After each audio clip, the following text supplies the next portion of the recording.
in the bustling heart of 1940s Alexandria. A shadow stretched across the vibrant streets of the Karmouz district. This wasn't just any shadow. It was the chilling tale of a man who would become one of Egypt's most infamous criminals.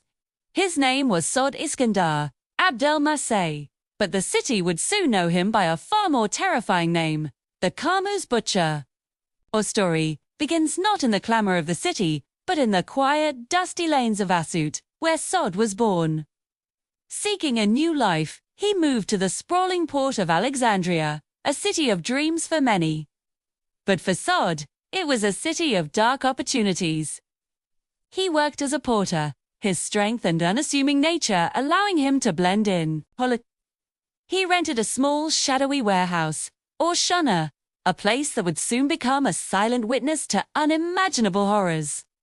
On the outside, he was just another face in the crowd, but behind his calm demeanor, a monster was waiting to be unleashed. The night of the first crime was thick with suspense. Two elderly women, Bamba and Katkuta, who made a living by renting out furniture, arrived at an apartment to collect their dues. As Bamba stepped inside, Saad emerged from the darkness. Katkuta, waiting outside, heard a muffled cry and then a terrifying silence. She peered through the keyhole, and what she saw was a scene of pure horror. Fleeing in terror, she became the first and only witness to the butcher's brutality.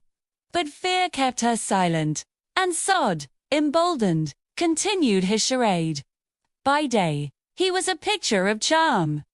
In the local market, he would sit on his wooden chair, a friendly smile playing on his lips, engaging warmly with the women who passed by.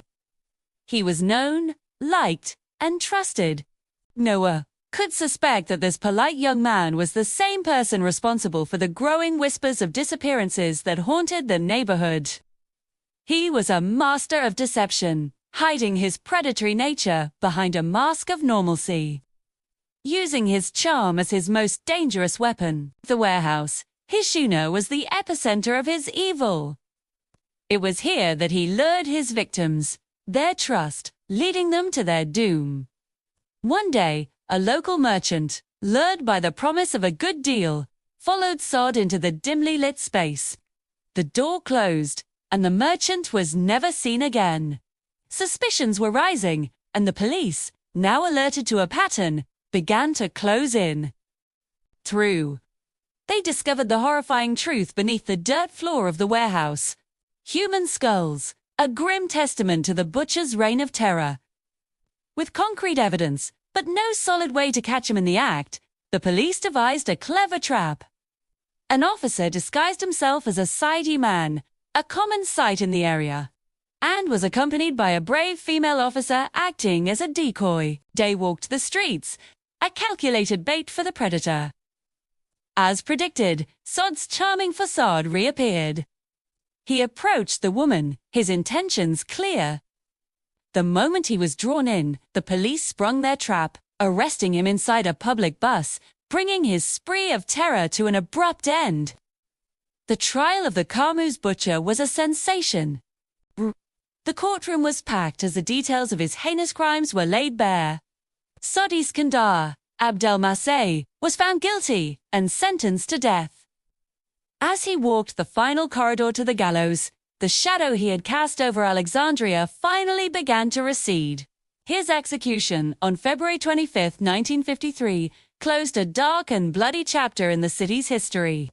Today, Karmouz is a district reborn. The streets are bright, filled with life and color, a stark contrast to the fear that once gripped them. The whispers of the butcher have faded into a cautionary tale. The empty wooden chair, once a symbol of his deceptive charm, now stands as a silent reminder of the darkness that can hide in plain sight, and the resilience of a community that overcame it. Thanks for watching. Thief, you're fascinated by true crime stories from history. Don't forget to like this video and subscribe for more. See you next time.